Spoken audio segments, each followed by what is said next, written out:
call this board meeting to order. I ask Mr. Davidson if he would lead us in our prayer and pledge. Let us pray. Heavenly Father, we come to you with joy in our heart for the many blessings that you have bestowed upon us, Lord. We ask that you bless our community, our county, state, and nation as we go through a difficult time in selecting of our government officials. Father, we pray that we would come together as Americans in solidarity and take this country to places that it's never been before.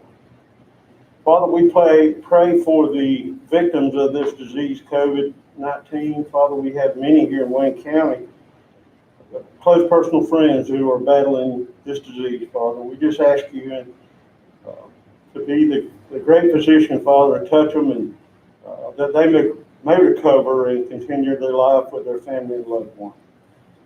Father, as we endeavor to conduct the business of the Wayne County Board of Education, we pray for your guidance and your wisdom, and we hope that the decisions we make here tonight will be pleasing unto you, and we ask it all in Jesus' name.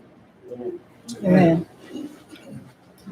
I pledge allegiance to the flag of the United States of America and to the republic for which it stands, one nation, under God, indivisible, with liberty and justice for all.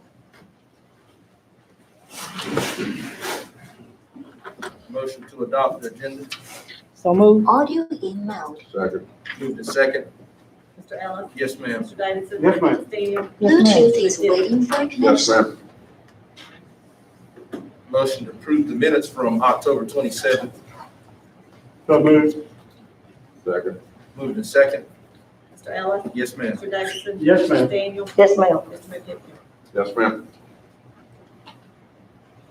Items of business. Yes, sir. Mr. Chairman, board, we have with us tonight Mr. Brent Coleman, Mr. Slate Simmons. Mr. Brent Coleman, y'all come on up. Mr. Coleman, I've spoken with him. He represents a lot of different folks, a lot of different, this one over here. Yep. And he introduced me to Slate Simmons, that's with We Care Heating and Air. Got a very interesting product as we've been discussing air quality and trying to have a renewed focus on keeping our buildings clean, fighting COVID-19, of course, and even with our local partners in education with their air purifier for the classroom, their initiative that they've been pushing in the system.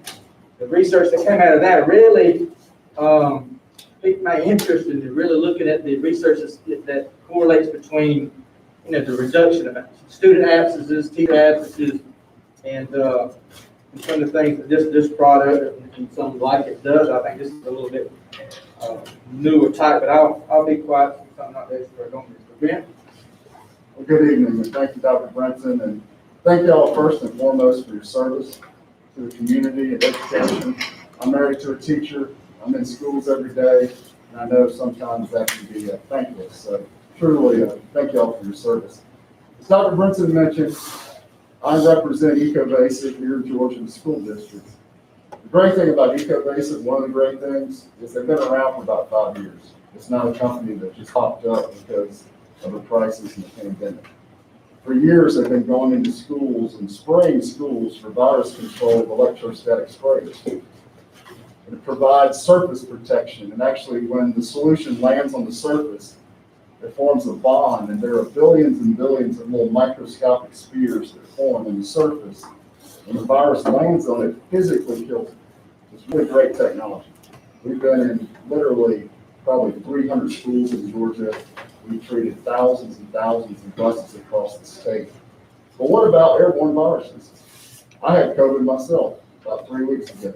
So did my wife, my daughter, my stepson, brother. We don't know what we got. Most likely, thank God, it was all mild symptoms. But see, the good thing now is I don't even have to wear this for many days. But where do we get it? So how do we treat airborne viruses? And I know we're talking about COVID. We're all tired of it. So we have to be serious about it. But we pray it goes away. But what about the flu, the common cold? staff, MRSA, and all the things in our air. Because if we can keep our kids in the building, we keep our teachers in the building, all the data says instruction improves, right? That's a no-brainer. So Slate is the guru on this. He'll probably start, getting all fired up. He has so much passion. I love hanging out with the guy. Slate Simmons, come over and tell him about the new Halo. All right. Thank you guys for having me. I'm traditionally loud. My wife complains to me all the time. 40% deaf. I'm a retired narcotics agent. I was SWAT team leader for 20 years in my jurisdiction. After I retired, I was blessed to come on to this community, and we eventually joined forces with Eco Basic. What I'm here to talk to you about is I've been to the national sales training. I'm one of the top producers in RGF. RGF is basically an indoor and surface quality control company. When China broke out with MRSA years ago, basically they called on the RGF just to give them a trial shot. It was rampant, it was everywhere. Now their guidelines say that you must have it in every restaurant, hotel, classrooms, anything that the per capita of people is really, really high. Speaking of per capita, last year y'all had 29,927 people in this county, okay? We've installed 231,000 LED halos. Now, it does not matter about per capita when it comes to LED halos, okay? We can have 60 kids in a classroom and protect them in about 0.03 seconds. From COVID-19, the flu, type A, type B, the common cold, it does not matter. We have the data to prove it, so we're trudging forward. A lot of people want to know, man, how does this work? Everybody keeps emailing me. Everybody keeps calling me and texting me. Man, just explain to me how it works. And I'm going to keep it very, very simple. Because to me, the workings of it is not scientific. It's super easy. They just finally figured it out. All right. Now, that right there, this right here is the LED Remy Halo. All right. This is the base plate. This is the only thing that you would see as the client and or consumer is this right here. It lights up once it's activated. Questions always asked me, hey, what if it's in my air handler and I don't know if it's working? It's going to be lit up. If it's not lit up, it's not working. So that's easy to solve that question. Air passes over this catalyst. When air is introduced to the catalyst itself by positive pressure air, being your supply air, which is the air that we breathe from the air conditioning, okay? It's not the return air, it's the supply air. Bear in mind, the first filter is not your return grills. Those are static throws, so you would be breathing that air coming down on you right there, all right? The first filter is not your return filter.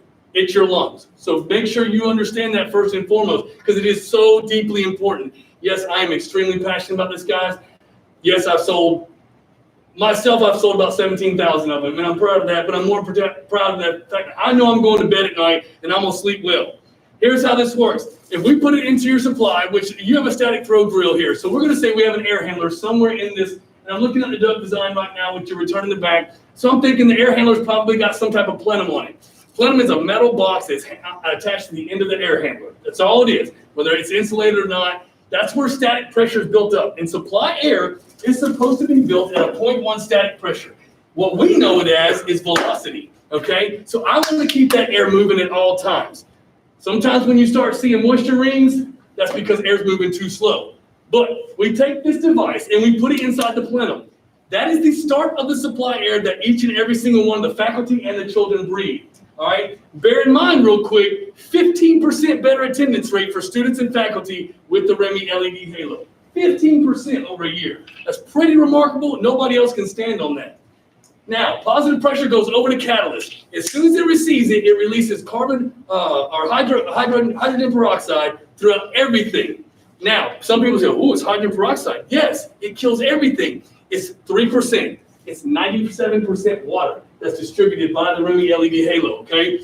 What happens is as soon as it attaches to any particulate, let's say Dr. Brinson walked in, he's got the cold, doesn't even know it. Gestation period for it is 32 hours.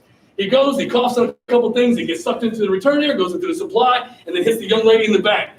Before it can ever even possibly get into the same room she is, it will be completely neutralized to the tune of 99.98% and or 0.03 seconds. You and I can sit 3 feet from each other, and I can accidentally sneeze in your direction. And before it gets to you, it will be 99.98% pure air. This is what the physicians call surgical quality air. And this is what we're offering to everybody. We have done it to numerous hospitals. I just came from a private school to which they made a large purchase from me, and they asked to not be announced, which I respect that. That's why I came here right at 6 o'clock. I was pressing it. We're putting in 136 in there. Robbins Air Force Base, largest Air Force depot on the East Coast United States.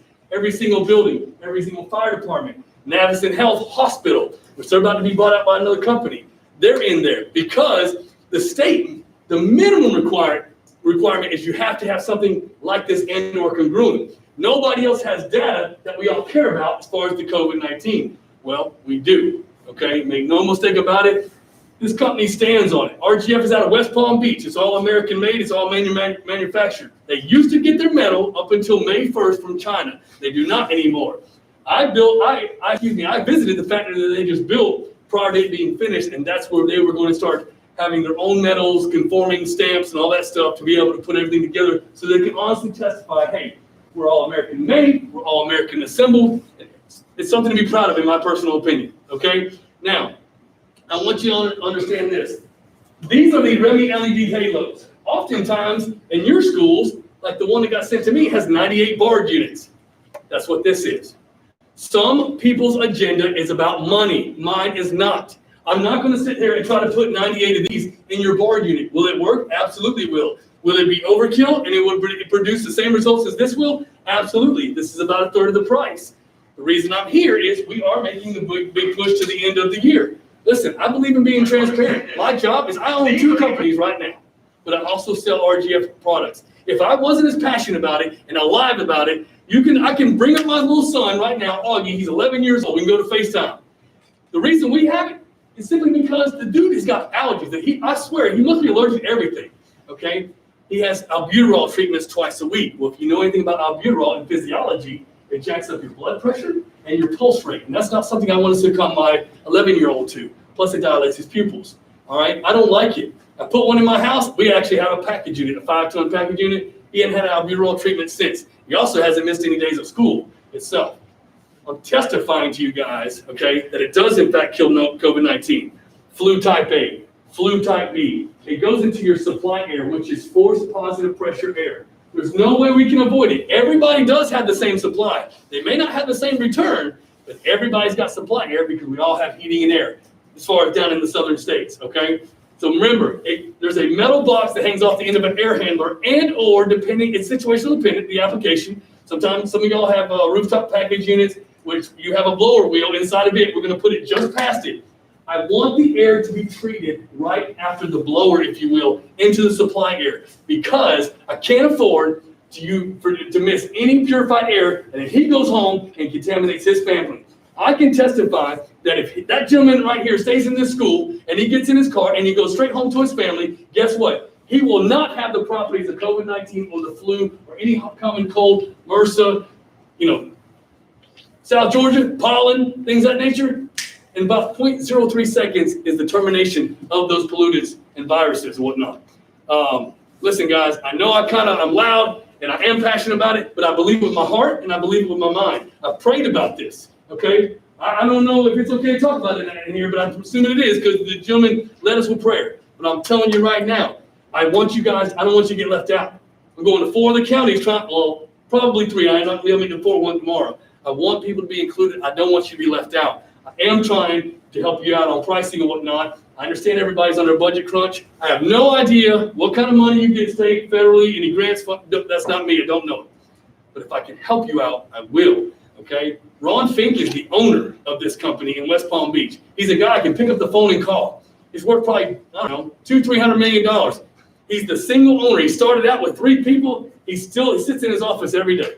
Great guy. Call him up right now and say, listen, I need $5,000 here. I need $2,000 here. I'm here to help you guys. We originally proposed a figure you're familiar with of $138,000. We are pushing towards the end of the year. They are giving us a little bit of incentive. I'm in tune to knock off around $13,000 to $14,000. I have the figures. I just don't have them memorized, but it's somewhere between 13 to 14 grand. I will tell you right now, I'm all in. Regardless of how you vote, I'm all in. I'm trying to put my best foot forward. I'm trying to get you guys taken care of. Okay? Absolutely, sir. Have you already done an assessment to determine what we need as a school system? Yes, sir. So I was blessed enough that y'all actually have basically a mechanical director. Yeah, Okay. we did a walkthrough at the high school. Yes. I So visited. that's just for the high school. That is right. Y'all have, if I'm not mistaken, you have like a 60-ton, a 20-ton, a 15-ton, which are massive units. And then you have 98 board units. and you have some P-tax, stuff like that. So what I did was I put everything together. I've itemized everything, showed you exactly what you would pay across the board as the warranty intel. It's got the #1 warranty out of any indoor air quality product. It's 7 years, but yes, sir, we put an itemized cost analysis, reference just your county and your school in particular to solve that factor. So I figured with 29,927, I would imagine Wayne County is probably one of your most populated schools, the high school itself. So I'm not sure, I haven't pulled the data on it, but I do know what will satisfy the school, what will satisfy the faculty to keep you healthier, to keep that ratio of 15% better attendance rate for students and faculty up to par. So, any questions for me? One thing I'll add, and please confirm Slate. Yes. Upon an order, it's about 30 days to have it installed and completed. Is that correct? That is true. I don't know if you've ever heard it. I used to keep about 120, 150 in stock. I got about 4, and 2 of them are with me, because I travel all over the place. I have guys running my divisions, but I already contacted Sean. He's my vice president of national sales and marketing through RGF. He assures me that he can have everything that I need in about 30 days. With that being said, I budgeted 2 weeks to have a gentleman down here to put him up somewhere down here and install everything that y'all would need to satisfy your school. So you're talking about probably 6 to 7 weeks when the total turnkey operation would be complete. And then obviously we would do a walkthrough with the powers that be, show you how everything is working. I want to tell you something because I've had to tell it to a couple private schools. I've had to tell it to a bunch of hospitals. When you get this, one of the things that it does, and it's a little foreign to some people. My wife put it the best, in my opinion, okay? I said, how do I describe how it smells? Because it does distribute hydrogen peroxide. And she said, tell them it's a lack of smells. And that's the best way I've ever heard it. I've been to the national sales training in West Palm Beach. I go every single year. And I finally told Sean that. He uses it in his PowerPoint now. It is a complete lack of smells. It will latch on to any smell, boys and girls locker room. You don't have to worry about it. On the flip side, I tell a lot of clients, if you've got, personal items, scented candles, plug-ins, stuff like that in your office, it's going to make them obsolete. Okay, it's going to destroy the odor. It's what it's supposed to do. It actually injects itself with an extra proton in the molecule to kill anything and everything. So it does get rid of odors. I like it because some of the older schools have volatile organic compounds in your paint, your wood, your carpet, stuff like that. It also kills it. Everything it touches. This room right here, if we were to aggressively attack this room, I would probably disregard this, put one of these in, covers up to 5,000 square feet or certain tonnage, which is 5 tons, which you can sometimes equate to 3,400 to 6,400 square feet, depending on the design and the application. I tried to minimize what you needed, yet still, knowingly to me, satisfy everything that you may need. That's why I suggested different types of units. If we end up moving forward together, you're going to see all kinds of variations of this. Some of it has to be able to legally satisfy 60 tons. And I know you have a 60 ton because I have the data on it. Okay. This is just 5 ton. You could literally say, hey, I want one in my house. Guess what you're going to get? This one. This is the most popular model sold on the planet because of the data and the job it actually does. Just remember, on any application, I don't care if it's the wood shop, mechanic, teachers, lobby, whatever the case may be, you will notice a definitive change in smell. It's because you are breathing pure surgical quality air. That's the job it does. Now, take this. We have a double adhesive sealant. We stick it in there. We basically mask it. So you basically have to take a sledgehammer to get it off. So we know over time, hot, cold, it doesn't start to separate. We don't want that. It completely seals itself. We wire it up into the actual air handler itself. It takes about 23 to 25 minutes, depending on the technician. Done. We move on to the next. That's why I budgeted 2 weeks to get all of yours done. You have 125 that you need for your school. 3% hydrogen peroxide. Does that unit manufacture the hydrogen peroxide? It does. It releases a catalyst. On the catalyst itself, when air and moisture comes across it, it releases it with it, it takes it with it, and then it travels. And any type of particulate, before it can get to you, it attaches on there. It moves constantly, okay, and firmly. And when I say firmly, it means because it actually infiltrates anything it comes in contact with. Scheduled maintenance. I know like on an air handler, you have to change filters. That's right. What are the maintenance requirements? Your maintenance cost will be absolutely zero. Absolutely zero. The ballast life and everything has a 7-year warranty on it, which is the absolute best in the industry. There is an invitation out there, but it has no data on flu, hepatitis, and COVID. Not saying anybody has a problem with those, but they do not have the data on that. So ours has a 7-year warranty on it. So I will tell you this, it's the recommended when you change the ballast on it. However, we have not had them implemented long enough to prove that it does in fact need changing itself. So we are still waiting on that because it hasn't been, the LED halo has not been out long enough to need a change and or a maintenance, if you will. But there is zero maintenance cost to you guys. This is a turnkey fix all. I want you to understand that. We will not be addressing this problem anymore. I'll see you guys in 7 years is how basically we're dealing with it. So that was my two questions. The upkeep, you're saying zero cost upkeep, right? That's exactly correct. And life expectancy of one of these, what are we looking at? We're looking at anywhere from 12 to 15 years. They want to be able to say, hey, listen, guys, they do want, RGF is a very, very intelligent company, okay? If they weren't, then you wouldn't have people like Chipotle and Hilton and the Marriott and all them pick them up as their primary indoor air quality company. Now, I will tell you this, we have not had a single maintenance issue. I have not had one fail. But the reason is, these are not battery operated. They're hardwired into your unit. The only way you're going to lose this is if the power shuts down to your house. That's it. That's the only way. It's absolutely hardwired into the unit itself. I told y'all he was passionate, didn't I? I am. I'm sorry. I get so excited. I'm not kidding you. I mean, I can't tell you how many presentations I've done. I know I get loud, but I mean, I am 40% deaf. I took an explosion in 2007 to the face, so I'm loud. But I'll tell you guys, regardless, I mean, listen, I'm sure people can testify. You guys are educators, and I understand that some of you are, at different levels of management. But when you come to work every single day, guys, I'm not even supposed to be here. I was diagnosed with cancer. I've been shot. I've been stabbed. I've been in 2 shootouts. I'm not even supposed to be here. This is easy for me. This is a no-brainer. But I absolutely love basically feeding you guys with a fire hose, giving you all the information because it works. Come to my house at 132 East Highway 26. As soon as you walk in the door, you'd be like, wow, this does not smell like any house I've been in. I'll guarantee you. So. And like I said, we did do a walk through the high school, so we do have some numbers and that sort of thing. And so I'll follow up with you, about the rebates and the timeline, and that's however long that's available. Does anybody else have any questions for Mr. Simmons? But a lot of our other schools are large units, right? Yes, sir. And that is the least expensive one that I have, and I did itemize those, and I'll readdress it when I do another presentation for them. And my thinking on it is, if we went in this direction, some of the air purifiers that we have, we could certainly reallocate those in the interim until we felt like, that we have at the high school and we have a middle school, I think, already ready to be outfitted.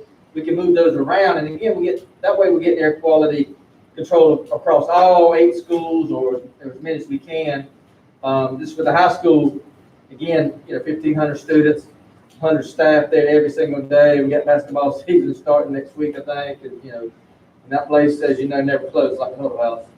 So that's the place that I would recommend starting with. Gentlemen, appreciate you being with us this evening. Anybody else have any questions? Any information we need to gather? Yeah, I know we're in the final beginning stages of James E. Bacon. I'm sorry.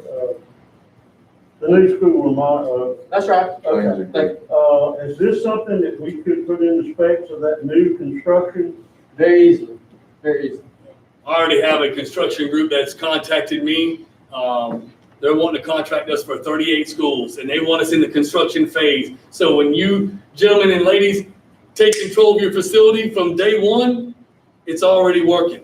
So they're forward thinkers. They brought it to me, and I thought, wow, what a great idea, because I hadn't thought about it. I'm going to be quite transparent with you. So, and I don't even think I've shared that with them. We do have a major renovation project going on with the elementary schools. It's going to start here like very soon. Yes, but sir. it'll be a phased-in type job. But to answer your question, yes, sir, that could easily be. And I will tell you this, after January 1st, they are running a promotion, which is easier for us to price it to you guys, whatnot. But I don't mind contacting Ron Fink himself, or even Sean. I have that kind of relationship with them and say, listen, if we move forward together, they're doing this because it's a last year push. I get it. From January 1st, I'll ask them, if you decide to implement in your renovation, can we still use the promotional prices? That way, costly, and still benefit you guys. Also, should you ever decide to deem a certain part of the building that you're not going to use it anymore, we can absolutely take out any of these systems and put it into a new building and for you guys. And I mean, there's nothing that can't be changed. And that was my question about, of course, the high schools do a new roof and HVAC system completely here in the next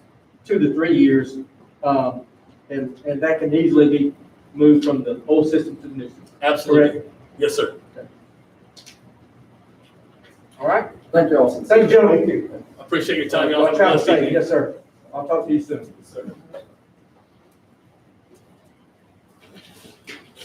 All right, next item is our basketball. Like I said, basketball season is about to begin. I'll share with you the high school and the middle school's crowd management plans. Had some discussion, but as far as I know, just wanted to put it here for final approval, or if there's any final adjustment we need to make. We need to do it because the season is here. Any questions, concerns, anything we need to add, delete, change? We are doing, limited capacity, mask, all gonna be about the management. So middle school, are they purchasing tickets, pre-purchasing tickets, or are they purchasing tickets at the door? I think they're still doing it at the door. I don't think they're doing the online, to my knowledge. So if somebody comes up, we have to turn them away? You know what I'm saying? We're talking about the numbers. Yeah. Yes, ma'am. I mean, it'd be first come, first served. We're not doing any pre-sales. Is that what you're asking about? They'll have a number, what the percentage is, and they know the number, and they should be counting management. So that's the same for high school? Yes, I believe so. Reason I'm asking, because many of the, and I talked to Craig Davis the other day as well, many of the school systems throughout the state they've gone to the online purchase of tickets. And that's included for basketball as well.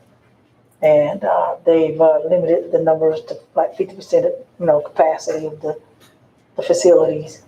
One of the things that they were looking and trying to do was also, they were looking and trying to make sure that the parents had that first opportunity to be able to purchase tickets, to be able to, get in, so they wouldn't be shut out because we've limited the numbers. So.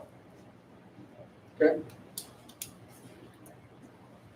That's something I certainly bring up to them as far as the management part of it. Right.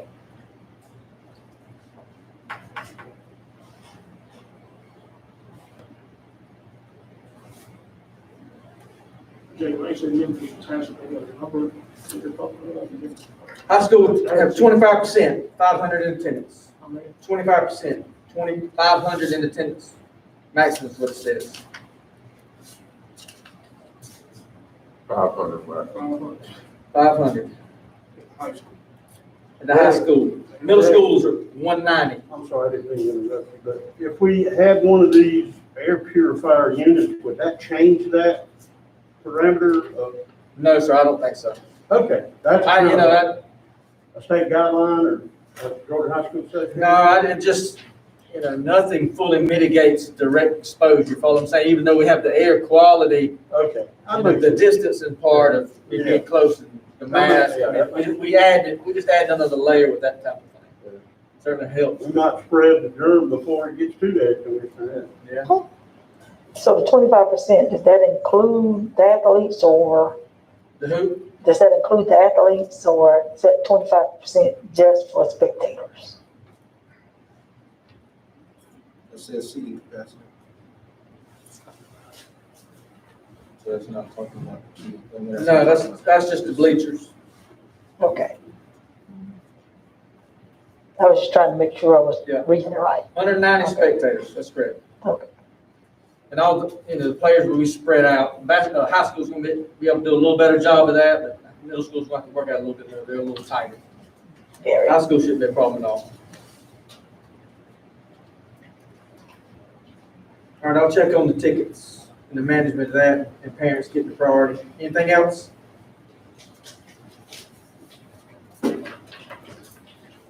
John, I think in the communication thing, we just want to stress to people that the inside of the building won't be like the football. stadium is people walk in, they have their mask on, they take it off. As long as you're inside of the gym, you're gonna have a mask on. So I just want us to make sure that we communicate that, so if the administration has an issue, that it is communicated. People know that they're gonna be asked to leave, they won't get a leave like that. I know people don't like to read in all the fine print, but we just need to make sure that's like the highlight of our announcement.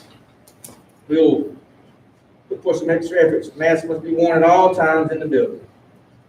Which that can be made, through the PA, at the games as well. Yeah, As a reminder. they've talked about doing it, kind of like they do at the football games, Yeah. softball, just steady announcements here and there during the break. Okay? Anything else? You need us to approve this? Yes, sir, I would, if you're comfortable with it. All right, motion for approval. So moved. Moving in second. Mr. Ellis. Yes, ma'am. Mr. Davidson. Yes, ma'am. Mr. Daniel. Yes, ma'am. Mr. Red Tipton. Yes, ma'am.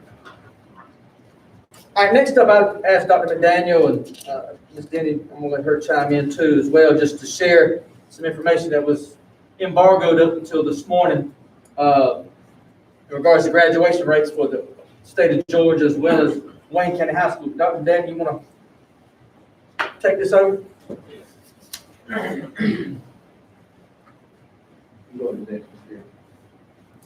All right, that's our combined score for the year. And you can see kind of what the state average is for this year.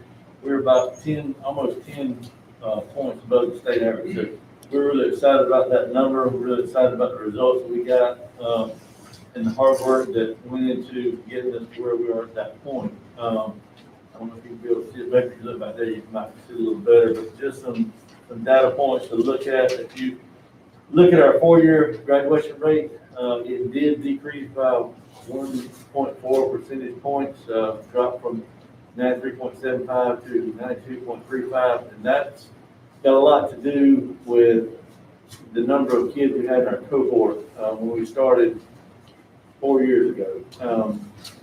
And that's, a lot of those kids are ones who leave our system for whatever reason and may not be picked up somewhere else in our state, or they move out of our state into another state, and we don't get a records request, or we can't trace them down. That was the biggest thing that Miss Michael and I spent a lot of time this summer, doing a lot of tracing to see if we could find those students that were no longer in our system, but that we were tagged with. So we didn't run them all down. We ran a pretty good bit down, and we've actually done some more, trying to investigate how our numbers are a little bit different. I told the lady from the state, our CCR PAL person who is for our region, I talked with her and I told her that Brett's math didn't match up with the DOE's math, and she kind of laughed at me. She said, "The DOE's math what counted." And I said, "Well, I hoped she wouldn't say that." But anyway, I thought about it a little bit higher, but we missed a couple of students that we didn't see.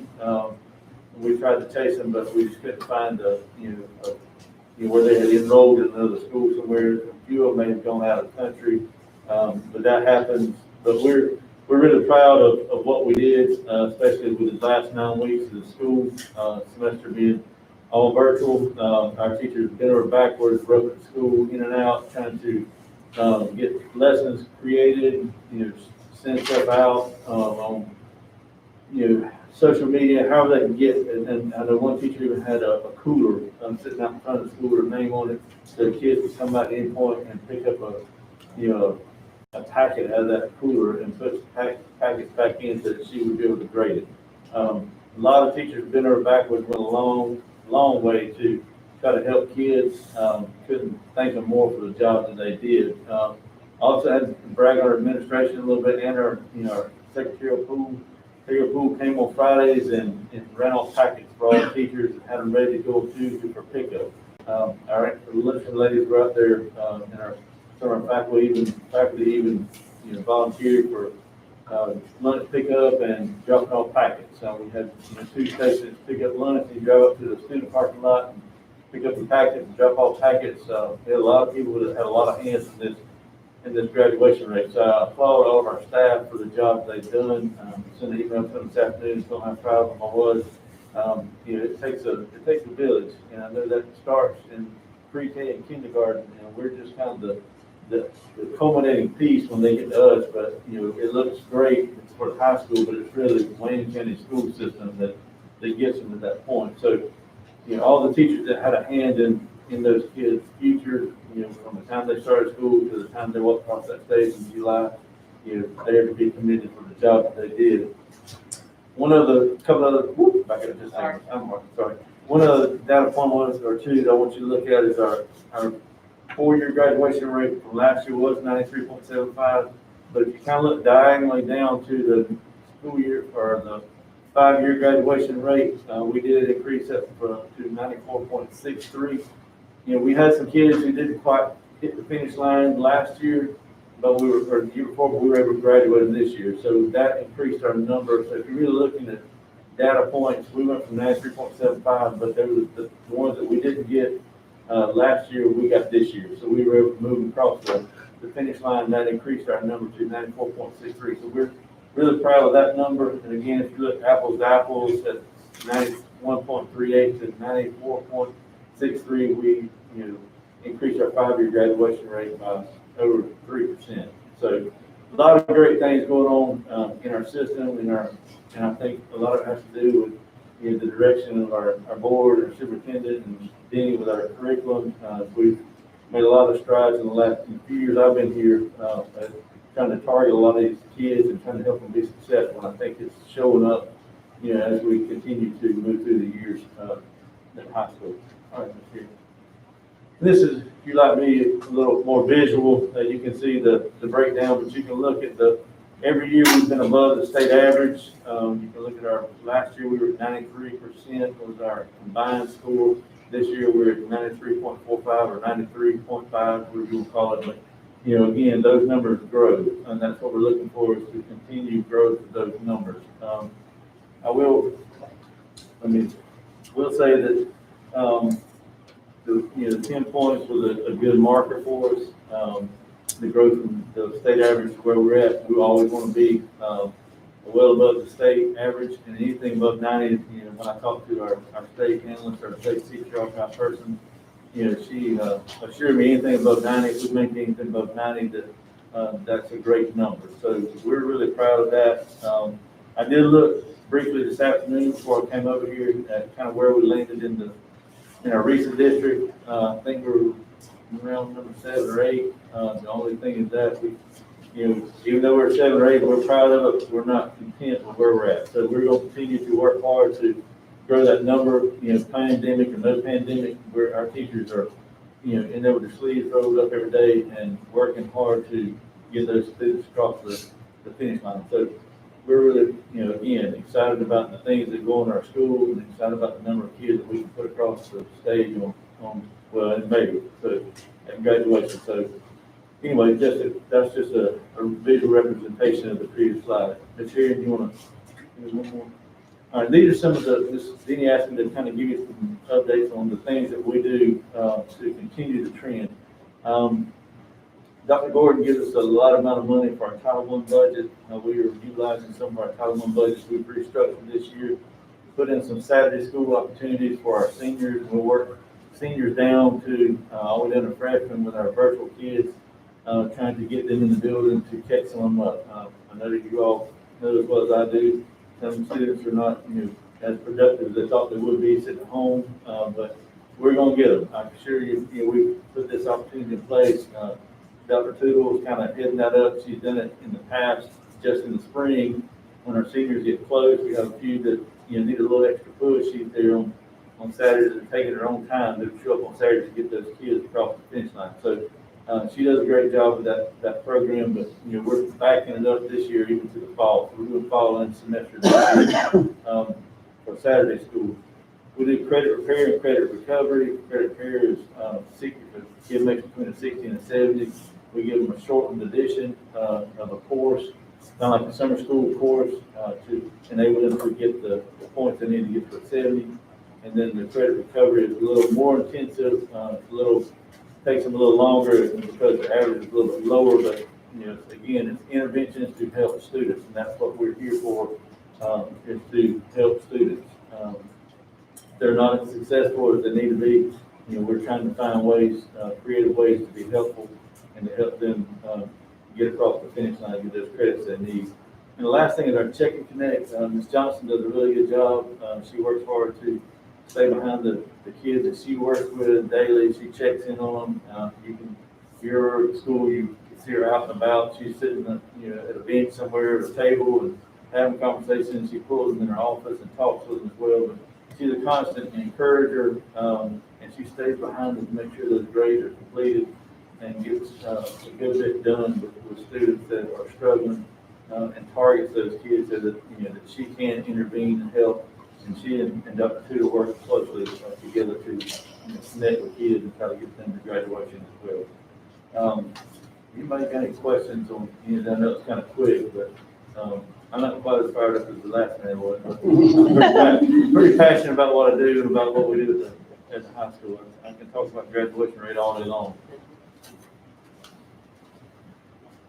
Does anybody have any comment? I got one comment. I just wanted to point out that, and he said it, but these efforts that he's mentioned right here, credit repair, credit recovery, Check and Connect, Saturday school, those are all efforts that we're pursuing kids that maybe are not getting what they need to in the normal school setting. We're responsible for every single kid that comes in our Wayne County High School on that first day of school. And what I mean by that, they have to graduate. It doesn't matter if they leave Wayne County High School on the second day of school of their high school career as a freshman. We're still responsible for them. If they go somewhere, now hopefully they're going somewhere to enroll in another high school, but it's our responsibility, and we're held responsible to make sure that's occurring. Because if not, just like you said, when we have a student move back to Guatemala, if we can't show some kind of documentation, that's what went on, that's going to be a dropout for Wayne County High School. So it's very labor intensive to do what they're doing, teacher-wise as well as administration-wise. The administrative team at the Wayne County High School is as strong as it's ever been. I'm just top to bottom, and that's kudos to Dr. McDaniel. He's the principal. So he's built a good team over there, from assistant principals to counseling staff. Even the teacher leadership that's been developed over there is really paying dividends, and high school's heading in a great direction. Anything else for Dr. McDaniel? Thank you. Thank you, sir. Thank you. Congratulations. All right. Capital project update. We got two things. They've begun to work at Martha Ross Smith, their own site. Being the Thanksgiving break, and they've already moved some things around. Being Thanksgiving break's a week away, they're going to be able to pretty much complete that during the break, because it's at the entrance. They're not, and it's raining, I guess, every day too. But they're going to wait and make sure that paving, even the curb and gutter and all those things, should be about 90% completed during Thanksgiving break when nobody's at school. That way we don't have to start and wait and stop when school starts to let out and the buses are rolling, that sort of thing. But that project's well underway, be completed here in the next few weeks. I'll send you we had a pre-construction meeting last week. I'll send you those notes so we can get a little bit better idea. Some good news I got about, I guess it was about 4 o'clock this afternoon. TQ Construction got us some numbers for the track project to review. I didn't even have a chance to send them to you, but I'll send it to you first thing in the morning. But Ms. Ann, if you want to pull those up, and it's not, pull up the other documents, a little bit easier to read. And I know this is a lot of numbers and that sort of thing to look at on the spot. Long story short, this includes everything we've talked about, and I'll just go down the list real quick. It's not a long list, but the base bid electrical, that very top, that $257,000, that's the lighting for the track. Okay, all right. These alternates, we still have the option if we want to, do that or not. And the alternate one is going from 30-foot candles to 50-foot candles. Which gives better lighting, but that's also going to give us better lighting than we have on a football field. So that's the decision we'll have to make. We don't have to make it. We can make that a little bit later on. We talked about installing some lighting on the back field. Okay, the track where the track area is going to be and poles, but we're going to talked about putting some lights on those poles to light that backfield closest to the tree line, okay? These new lighting, if you've been at the baseball field, these new LED lightings they're aimed, they're real focused, and they light up what they're supposed to light up. You don't get a lot of, Overflow. overflow lighting in other areas. So it's a concern that this, especially when it gets dark at, 5:15, that we may not be able to utilize that whole practice field over there, or for whatever it is, for track practice, or whatever you utilize it for. The next one, again, these base bids just means the major site work, the fencing. That 32B, those are the 3 surface options. I don't think we want to go with the option 1, which is the cheapest, but that's it's a spray type system. The other 2, actually option 3 is something is the system that this company just put down in Liberty County, I think in Bradway and Liberty, is what I was told. There's not a whole lot of difference in between the 2.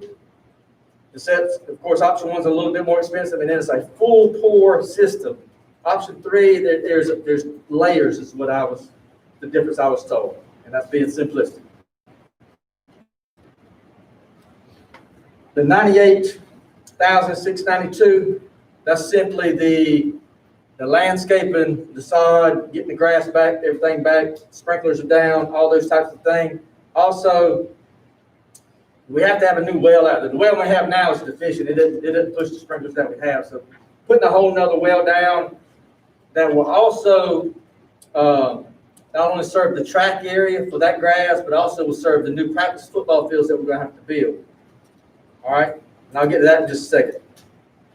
Then there's a $25,000 contingency for, unforeseen costs, that if we don't have to use it, or we don't have a change order or something not listed in this guaranteed maximum price, that money just simply will come off the end cost. So that gives us the base bid selections, and they have the highest ones included in this. So if you don't do the alternate 1 or the alternate 2, or you go with the lower option on the track surface, you simply reduce the base bid amount and also the construction management fee as well. You just prorate that out, and that would be a reduction on top of it. So the guaranteed maximum price on this project is not to exceed $1,889,342. All right, that does not include new practice fields for the football. Instead of holding up this project, because we're trying to get it going, because football season, we got about, hopefully several more weeks, but it's not that many more weeks. The local person that's doing the site work at the Martha Brawl Smith project, they're going to just simply, as soon as he's finished there, moving all that equipment, and he's going to keep on going, starting on the track project. That keeps them on it. That gets that project started immediately. And then practice football fields, we're certainly going to get those done, but we're out of growing season. Grass is not growing anymore. That's over with. But we got time to get that done before spring practice. So I will come back with a guaranteed maximum price on the football fields. Projections I got overall is probably, I don't think it'd be more than $200,000, but it'd probably be close to that for those football fields. There's a lot of dirt that's going to have to be brought over there. Putting down sod and fencing is really all you're talking about, sprinklers. And that's it. So that's a lot of information. Questions, comments?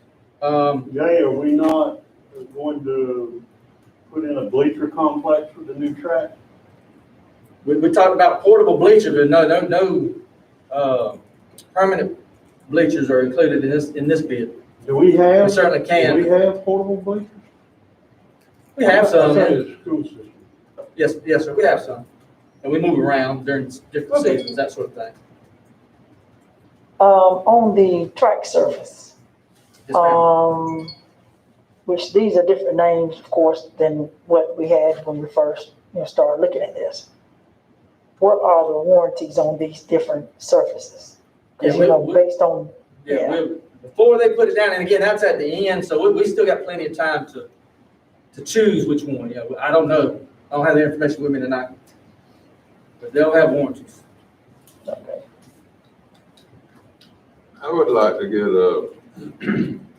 some of the school systems that's already put down some of these, like Southeast Bullet, for some reason rings my mind, had a good system.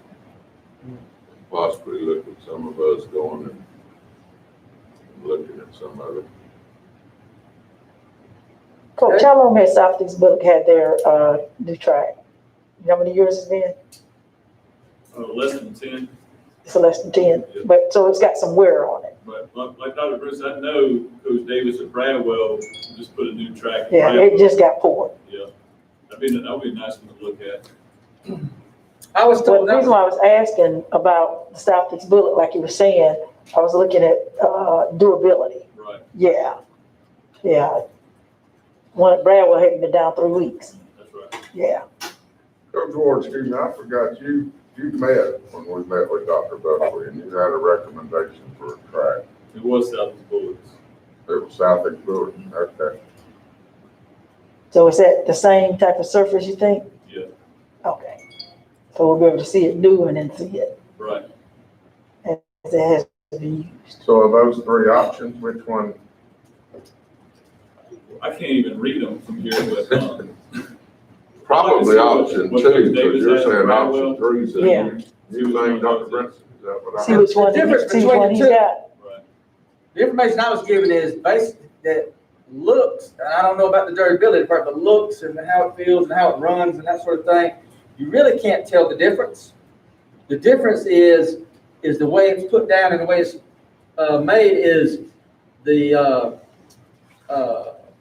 option 3 is like a layered type system, and option 2, the more expensive one, it's a full pour, one piece type. They put it down. So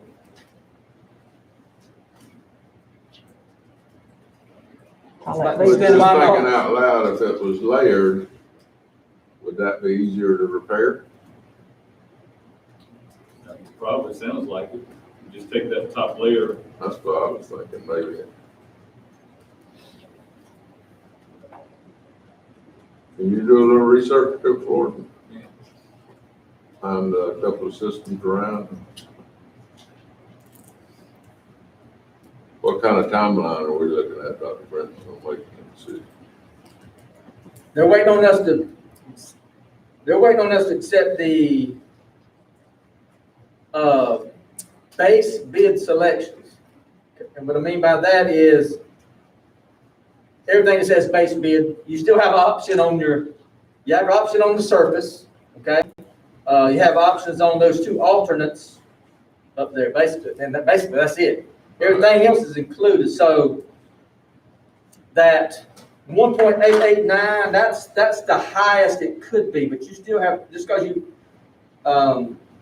accept the base bid as presented, doesn't mean you can't reduce that by simply saying, well, we don't want the 50-foot cabinets, we want 30-foot. That was in the base bid. That's why it's listed as an alternate, and the final surface is always an option. You get to make that at the end, but accepting the base bids as presented tonight, let's move forward as quickly as they can. Now, if you're not comfortable with it, but I don't know what else, you need to tell me exactly what information that you need other than, because nothing else is really changing. Jay, the original bid we got 4 or 5 years ago was not too much different than this. It was a little, I think it's 1.5 million versus 1.8. I thought we budgeted. Yeah, we didn't have the well. Yeah, that's either. kind of what we budgeted was 1.5. I mean, that's kind of, We budgeted that. It was, what did the bid come in at? Y'all remember that then? I'd have to look. I don't think it wasn't that much. Because you always gonna have extra stuff, we know, Yeah, the personally. original bid didn't come in with lights, you know, and lights was what, $300,000, so $250. You know, we waited 20 years on this project. And as a board, we made the decision to place it over here at the new school. And we knew that was going to increase the price. Long story short, I would be against trying to say, to to shortcut the process to save a few dollars. I mean, we knew it was gonna cost more, to bring it over here, and as a board, we made that decision. I would be against, trying to, buy inferior products just to save a little bit of money. I agree with that. With the mechanics of it, I do need official action to move forward, otherwise, I make a motion that we accept the recommended bid selections. Second, But you're talking about site work, right? Is what we're approving tonight, or? I'm talking about all the base bids. So what still can be changed after you take action and approve them all would be you don't have to spend the $75,000 on increasing those lightings from 30 foot to 50 foot. You don't have to put lights on the back. And you can go with any of those surfaces that you want. So you can see the price difference there. So you can reduce that base bid price and also that CM fee percentage by 8%. You can do that at any time during the process. Now, you gotta do it before the start the work, but the site work is the site work. And that's $773,000 of the project. I mean, that's what they're working on right now. That's not changing. Right. So I don't see any downfall to moving forward and pitching this in. And then we still have time to go visit a couple of tracks and talk to some folks. I'll get a little more information about the difference in between I talked to the contractor about it. So I did talk to a track person who knows the difference between, like, talking about the durability. When I said we get a repair, is it easier to repair a layered one or full pour? But when we go, can we take a tour with us? Sure can. Field trip, I like it. I like field trip. Your motion was what now? It was to accept the recommended base bid selections. Got a motion and a second. You seconded it. Mr. Rainier. Mr. Ellis? Yes, ma'am. Mr. Dodson? yes, ma'am. Mr. Daniel? Yes, ma'am. Mr. Rodriguez? Yes, ma'am. All right, thank you very much. I'll keep And you posted. before we move on from that, we need to let everybody know that on Thursday, we had the groundbreaking ceremony at 4:30 at the high school at the site. Good Lord willing, that rain looks kind of tough, but we'll keep monitoring that. It may be the next week's show is a lot better than this week. I'll put on my protective gear, as Boogie say, because I'm brown sugar and I just might melt. All right. All right. COVID-19 updates, the next item.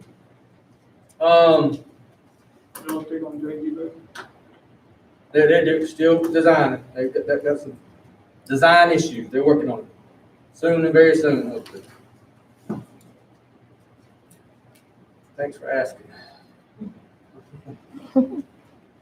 All right.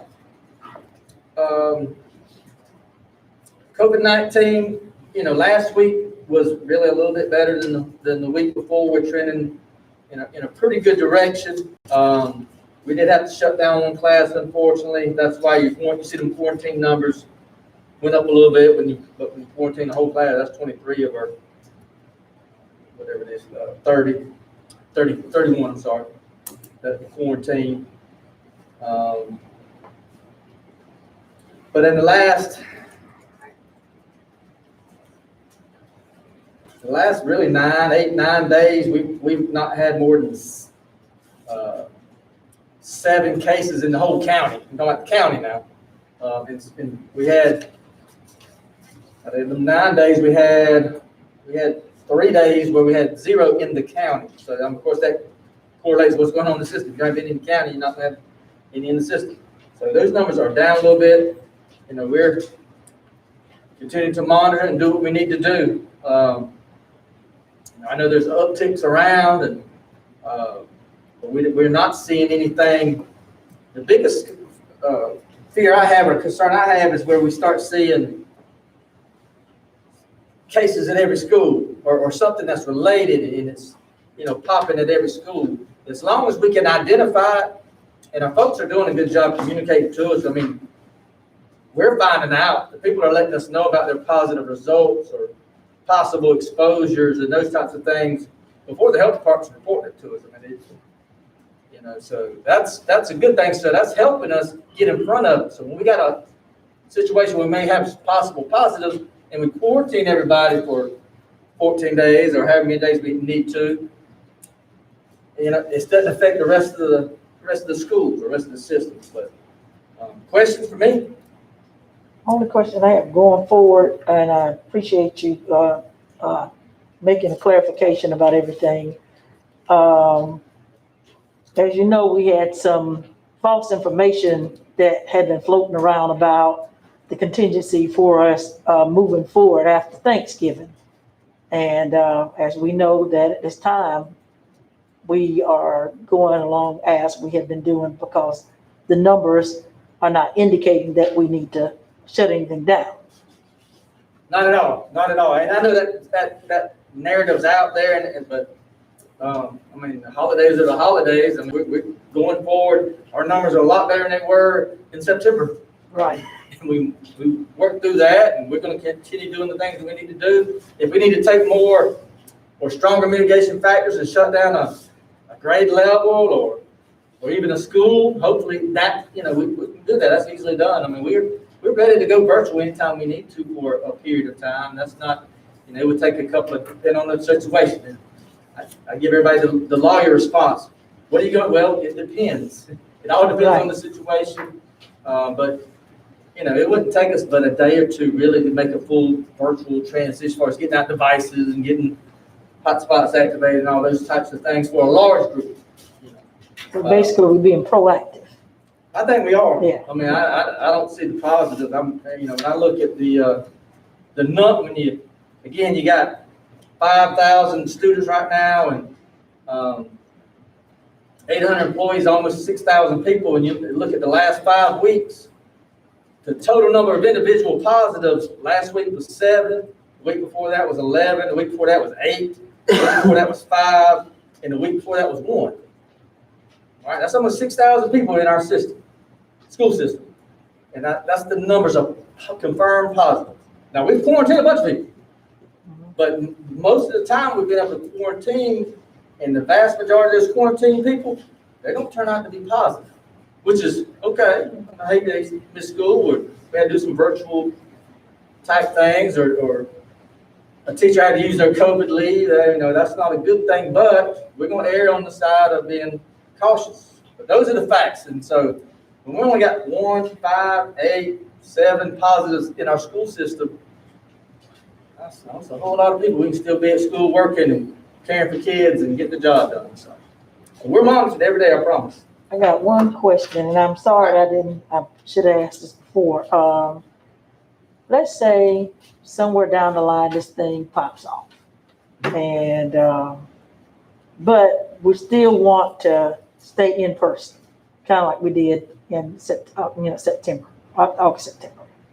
Are we still gonna give parents the option second semester whether to go virtual or whether they want their children to, you know, come in person? I'll give you that lawyer response. It all depends. My initial response is no, I don't recommend us doing that, but it depends. It depends on how it is. And the reason I say that is we still have to give meaningful instruction, and what we're seeing now is it's taxing on our teachers.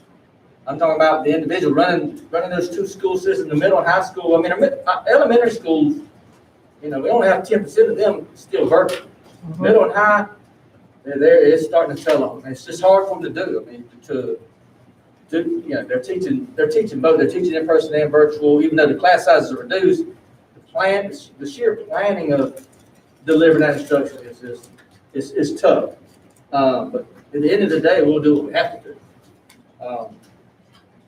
Again, planning, like we're planning to offer students the opportunity to come back at the end of the semester, middle and high school. That's taking a lot of planning just to make that happen.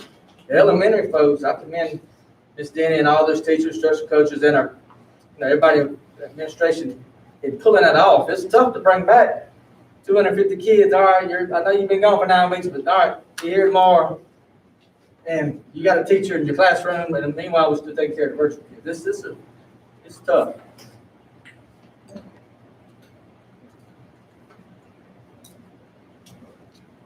More thoughts? Anything? All right, these policies, folks, are just up for review. They're not up for approval or changes unless you need them. I'm simply presenting to you. I don't know if you had a chance to look at them since last week, but take your time, go over them. If you see anything, we can certainly revisit these at any time, but they're not new policies that I'm presenting at this meeting and going to ask you to take action on next meeting. They're just simply policies that we review from time to time. That's something we have an ongoing process of doing. But don't see any hot spots with any of them. No changes or recommended changes from the GSBA, who helps monitor our policies, make sure we're not getting somewhere we don't need to be with legislation. So just let me know. Dr. Brinson, just out of curiosity, Yes, sir. GARH, employee leave and absence. Used to be like 2 days professional leave. We've done away with that. When you say professional, like I think I'm trying to. like remember. civic league? No, Or- it was where they maybe could go and visit or work on towards their, I'm sure with everything technology like it is now, we've done away with it. Oh, you're talking like working on a degree or certification or that sort of thing? Wasn't that what it was? Yeah, it was called professional leave. Right, And they got 2 days a year. right. I don't remember that being in play in a while, just simply because I can see now where, Technology. yes, everybody's, there's a lot of online degrees. And we've never taken a position where someone's gonna go get another degree and we're gonna let them stay home if that's benefiting students some, but mainly more the individual. I'm not aware of that.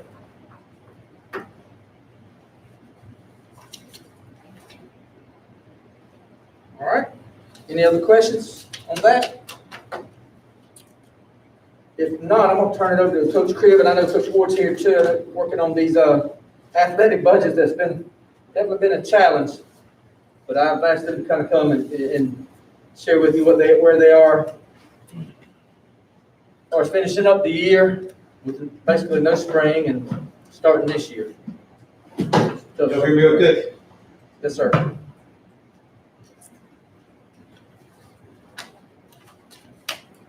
First one we're gonna review is the actuals from 1920.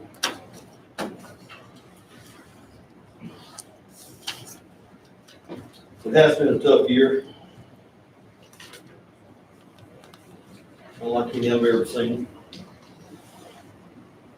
But go over a few things real quick.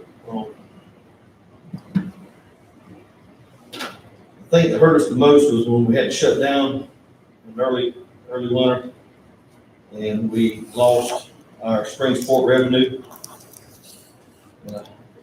Estimate of what we lost through our spring sport was right at $14,000 from revenue.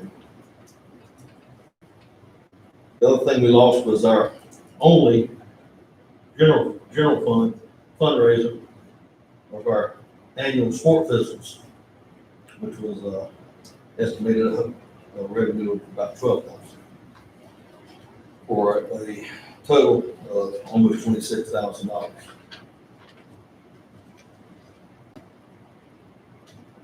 Other things that we did earlier, we used some of the reserve funds we had in our general. After we got the new basketball floor, gymnasium flooring, we went ahead and ordered some equipment, including all new gym chairs for the home basketball games, along with mats, trying to protect the floor. We spent over $8,400 on equipment. Another major expense this past year was athletic training, medical supplies, along with COVID supplies. We spent over $14,000 on that. We also added a second, another sport. We added esports. And with that, fixed up a little gaming room for them and bought all new computers. And for technology, the past year, we spent over $8,700. We also are in great shape with our uniforms now for all athletic sports. I started a uniform rotation. We're up to date with everyone, but we spent right at $20,000 on uniforms this past year.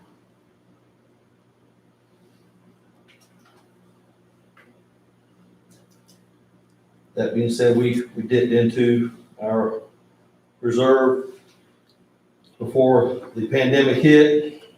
Once the pandemic hit, again, we lost our major fundraiser and our general of the sport physicals, and we lost our revenue from baseball, boys and girls soccer. So for the year, one other thing we did was we also purchased 2 athletic buses. Well, actually one, we just renovated the other one. So take away the buses, and we ended the year at minus $6,739. If we didn't have the pandemic shut us down, we'd have been in great shape. Any questions on 1920 budget?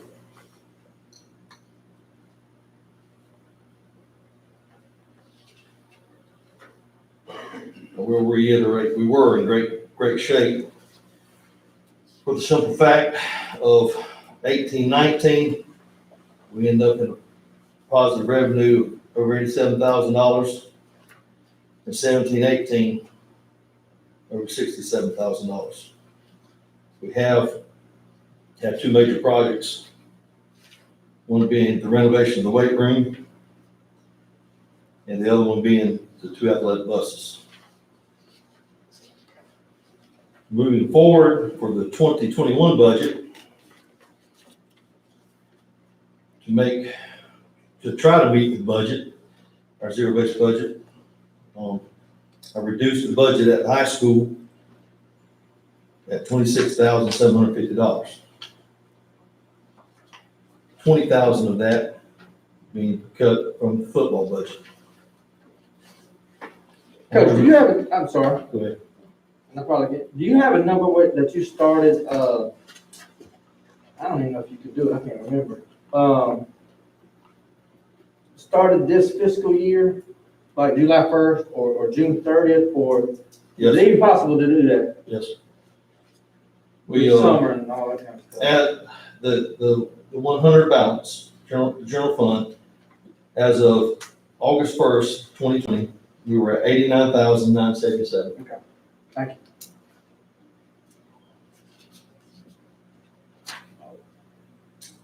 For 2021, I reduced each middle school by only $1,600, a total of $3,200. So this projection is that we will be short $10,550 at the end of the fiscal year. I tell you what to base everything off of, and I kind of compare year to year, and I'll go back. On 14-15, at the end of the year, they were in the red, they were minus $46,000. 15-16 was minus $24,000. 16-17 was minus $36,000. In these last 3 years, our first year we were positive $67,952. 18-19 positive $87,889, and this year minus $67,39 with the pandemic. So, hopefully we can get out of this pandemic, get back to normal, get our general fund fundraiser with athletic physicals. It's not only a fundraiser, but it's a great resource for our kids to get physical at school and have a complete yearly gate revenue for all sports. Coach Chris, I have a question for you. Yes, ma'am. I have been at the high school gym a couple of times because I'm a mentor, and so I visit my students sometimes. They're in PE. I noticed that there is a goal that stays up the entire time. And I questioned about it because it just seemed like it was always up. At first, I thought it was because, they were playing volleyball, but when I went the other day, the goal was, they weren't playing volleyball or anything, and the goal was still up. So I questioned, what was going on with the goal. And I was told that they had turned it in. I said, y'all turned it? Yeah, we turned it in. And so I think that would that fall under maintenance for them to come and repair that? Yes, ma'am. Because I'll it's check part of on the that. structure I'll and check that stuff. on, yes, ma'am. It does Yeah, fall that, if Yeah. it's a big, we call that a big ticket item, it's totally tore up. Obviously, this needs repairs. Right. It is 20-something years old. If it needs a new motor or something like that, that just needs to be a big ticket item, and we need to have it budgeted in and take care of it in the summer, not, before they get summer basketball going up, when basketball season starts. I Yeah. don't know the details. Yeah, well, they said they said it's been like that for about 2 years. That right? And they turned in, work orders and turned in work orders, but Okay. nothing's come of it. But I just happened to ask about it. Just I'll know. find out and I'll get you an answer. Okay, thank you. Any other questions on 2021 budget? Coach Reeves, you said you reduced it 26,000, right, by cuts? Yes, sir. Would you just kind of prorate all the sports? How are we, I did, well, after cut 20,000 from football, only cut 6750 from everything else. And I went down and tried to stay as consistent as we could on through the sports. About a certain percentage for each one. Hopefully, we'll get back to normal after this year, we get through this pandemic, and push everything back. The only other way I see of not having to have such drastic cuts is possibly having some type of funds allocated from the Board of Education to help support the non-revenue sports. Because right now we have 9 revenue sports and we're zero-based budget. So the only thing we spend is what we generate. The non-revenue has no way. They do fundraising and they do booster clubs for the sports, for the extras. But they have no way of generating a revenue or funds. So other than that, we have to take our 9 sports to generate all of our revenue that we plan on spending for the year. Now, I will say the other thing is I'm real proud of this. The first 3 years, or 3 years for I came to Wayne County, we had 14, 15, we only had 2 sports out of at that time, 7 revenue sports that ended in the black, 5 ended in the red. In 15, 16, we had 3 in the black and 4 in the red. And in 16, 17, 3 in the black, 4 in the red. And last 3 years, everybody's ended in the black except for one sport, all 3 years. Real proud of that. That's credit to the coaches. That's credit to each sports head coach and coaching staff.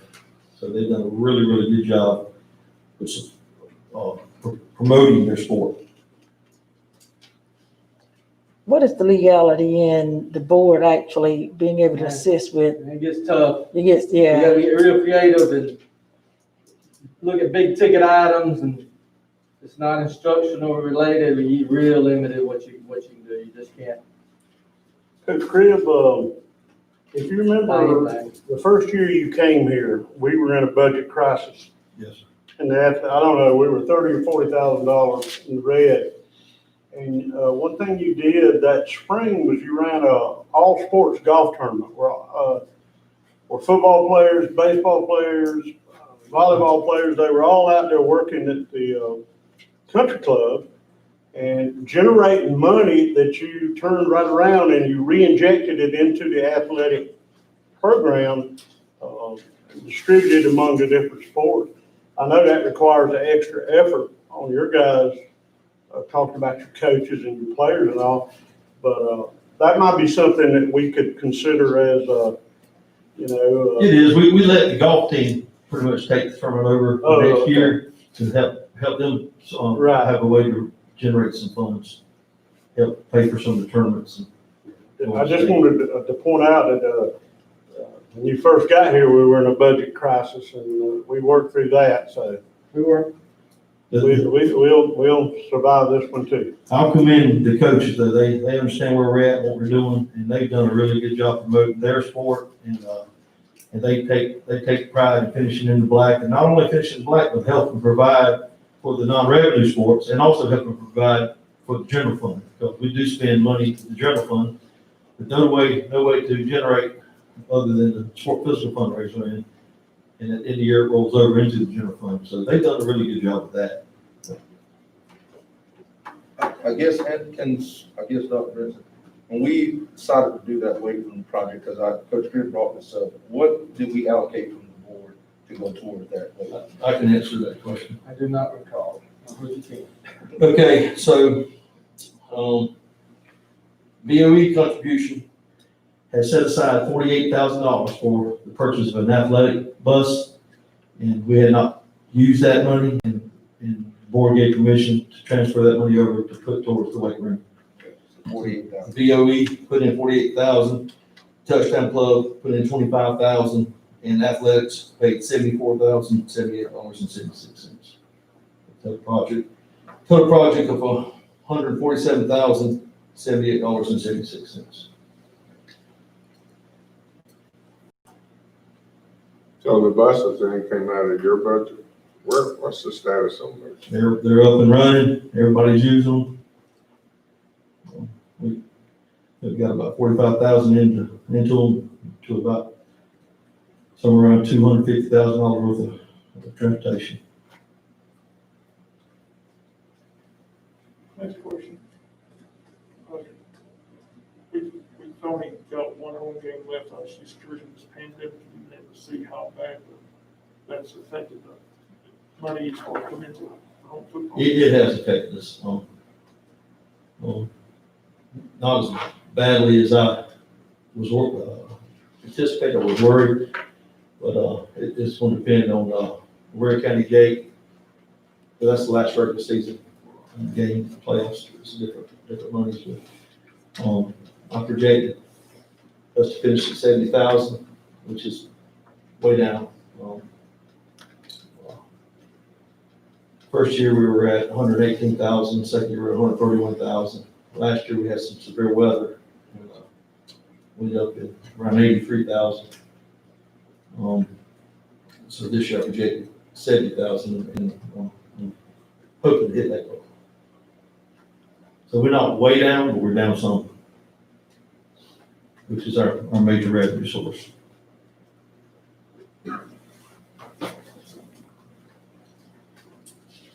Anything else, Coach Crib? Y'all asked a couple more questions. I did a lot of homework on this. I still got some.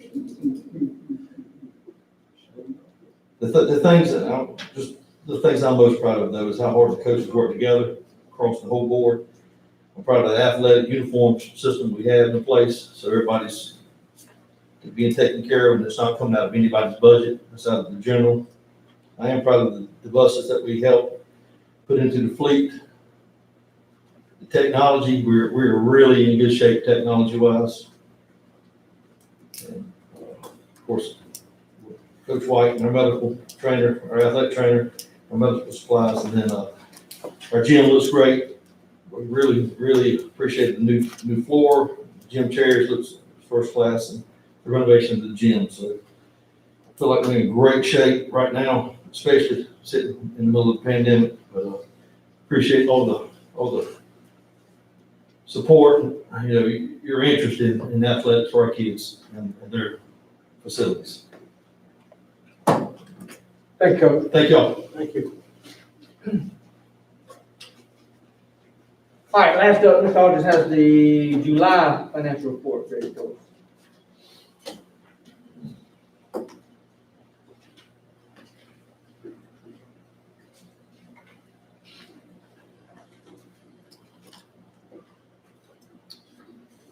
All right, let's see what we got here.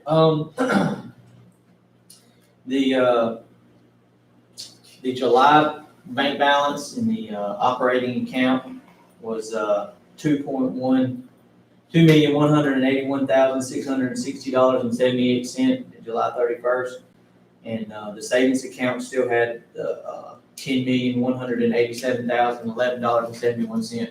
Obviously, while we're here, since July is the first of the new fiscal year, that money that's sitting in the savings account, obviously, the majority of that is the excess taxes from the property taxes. When we get that earlier in the year, we push that over in there to that account. It draws some interest, and then eventually this time of the year, starting in July going forward, we start having to use some of that money until we get the next amount. Actually, at this time right here, we had not used any of that money. We had only been drawing interest off of it. I don't think I actually pulled the first amount down until September. So that balance stayed up until that point. And then, like I said, the property taxes, the local property taxes will start funneling in the large portion in this month, actually. Over on page 2, the fund balance is up to $15 million. Now, I will tell you this, that is probably a little bit deceiving. Obviously, that when I did the June meeting, we saw we had 13.7 when we closed out the year, and it looks like we're at 1.6 million for the month of July. That's because of the way we do accruals, and we accrued the revenue and expenditures into last year, and then when you roll over, you kind of get these odd month or two.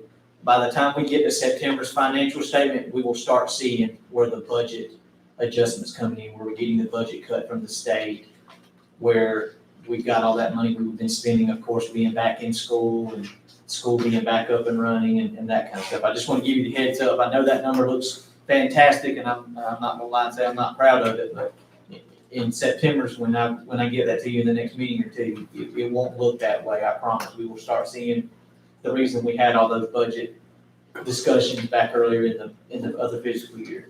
Over on page 3, this is the revenues. The current month revenue was $2.7 million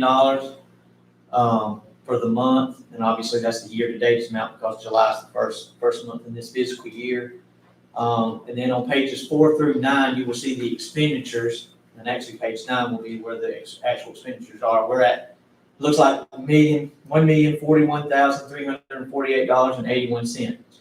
I'm sure most of you are going to think, man, that number seems mighty low, and it is. And the reason that number is a lot lower than it normally is because the July salaries, the vast majority of them, are actually accrued into the prior year. So ordinarily, that number that's about $1 million is normally like $3 million right there. So hence why I'm telling you these financials look a little deceiving. It's all because of the way the financials get reported each year. When we start getting to September, everything will start looking a lot more normal like we normally would see it. On pages 10 and 11, this is the capital project section, and it's not actually reported there because we accrued it, but I did go pull it. The sales tax for the month of July was $372,826.16. That's still extremely strong. We have been very proud of that. I and Dr. Brinson watched that. I pulled it about the 3rd day of the new month every month, and I sent him the report on the email about that. Our goal is for that number to be above 300,000 every month. I don't think since I've been here it's been under 300. So we've been very proud of that number, and obviously that number, that amount goes in to pay our bonds. And then also, once those get paid back, that will also be the excess that goes into the remaining capital projects as well. So as long as that number stays up and we're having strong sales tax, that's a great number going forward. On pages 12 and 13, this is our federal funds and our pre-K projects. You will see there that the year-to-date amounts are negative on almost every one of those funds. That's because we're on a reimbursable basis in those different funds. So we have to spend some money before we can ask the state to send us money back. The other problem we have is those funds all have budgets that have to be approved by the state.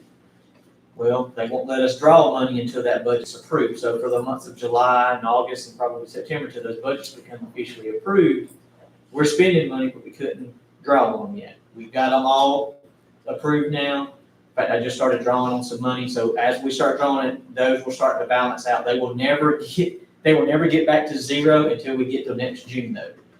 Because it's always gonna be a behind. We're always not gonna get our money until after we spend it. They're very particular about that. Over on page 14, this is the school food service. This is, of course, during their summer feeding program, still during the month of July. They showed a profit of $645,384.42. Obviously, because of the way they're feeding during that time, their expenditures are normally a little less than they normally are. They do receive a lot more money because it's not the normal school year. And so by the way they feed, the federal government does pay them a lot better. From what I've seen of this, once we got into the school year, that revenue number will start coming down and the expenses will go up. So they'll start to wash itself out. Over on page 14, this is the more detail on, page 15, I'm sorry. This is the more detail of the expenditures themselves. It's the breakdown of the amounts that was actually spent in the different areas for the school food service. In greater detail, if anybody was wanting to know what the actual monies were spent for. And then ordinarily right here after this, on this next couple pages, there aren't gonna be any. Is where we would have budget amendments. Because that it's July, there are no budget amendments yet. In the next couple meetings, we will start having budget amendments to start going over in the federal funds, and then eventually we may have some in the general fund, like we discussed when we were working on the initial budget. There could be some in the general fund as well, but we'll definitely have some in the federal and state grants and stuff like that going forward. Are there any questions?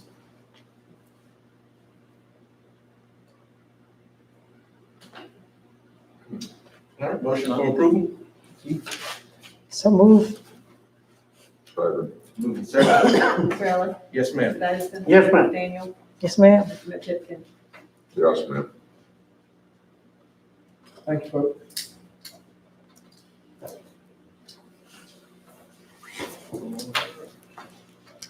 Before we go into executive session, I just want to mention, the applications for superintendent has went, live as of today, and it will close out on Sunday, December the 20th at 11:59 p.m. So everything's going live. The community survey, is being processed to go live. They'll be in touch with Ms. Heron. So that'll be going live within the next couple of days on our Facebook page and on the school's website. For the community survey. Go into executive session to discuss or deliberate upon the appointment, employment, compensation, hiring, disciplinary action or dismissal, or periodic evaluation or grading of a public officer or the interview applicants for the position of superintendent. Motion for executive session. So moved. Second. Move to second. Sarah. Yes, ma'am. Dennison. Yes, ma'am. Daniel, Yes, ma'am. Mr. Tipton. Yes, ma'am.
Motion to return to regular session. So move. Second. Moved in second. Mr. Ellis? Yes, ma'am. Mr. Davidson? Yes, ma'am. Daniel? Yes, ma'am. Mr. Pickens? Yes, ma'am. Personnel recommendations for November 10th. Class certified resignation, Della Nipper, Mark Ross Smith. Classified recommendation, Jennifer Carter, Arthur Williams, computer operator. Classified resignations, Holly Mitchell, Arthur Williams. And classified terminations, Olivia Motley, transportation. Motion to approve the superintendent's recommendations as presented. So moved. Second. Moved in second. Mr. Ellis? Yes, ma'am. Mr. Daniel? Yes, ma'am. Mr. Pickens? Yes, ma'am. Keep it short. Y'all keep, Mr. Harris in your prayers. He's, under the weather, but they will be with us. And congratulations to all of you on your graduation rate. I think that's good news. Glad to see we're moving on to track. Yes, Dave, I piggyback on you. Congratulations on the graduation rate. And, let's all continue to remain safe, stay safe, and practice our mitigations of face masks, washing our hands, and doing all the good stuff. I'm good, Nick. Just, again, hopefully that weather's gonna cooperate with us on Thursday and everybody can make it out. But if we need to postpone, we'll just get it again next week. All next week looks good, so we'll just play it by ear. Thank you. Chair recommendation. Thursday at 4:30, right? Yes, sir.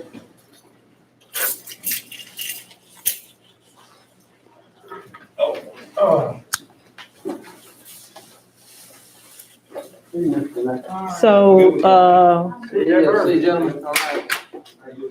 is this that, storm that's supposed to be coming through? It's rain all day, sir. Well, I know, I know, but I was gonna say, now, if y'all wanna just go ahead on and postpone it to the next week, we can do that, because I'd hate for Nick to come down here from Atlanta. You know what I'm Oh, saying? Yeah, Well, I'll tell you what, I'll get with Dr. McDaniel, we'll give it a good look tomorrow, and right. we might need to go ahead and call it tomorrow. I hate to. You see what I'm saying? Couple of days less, that's all, and then Friday's only 40%. Thursday's like the worst day Yeah. on the radar, but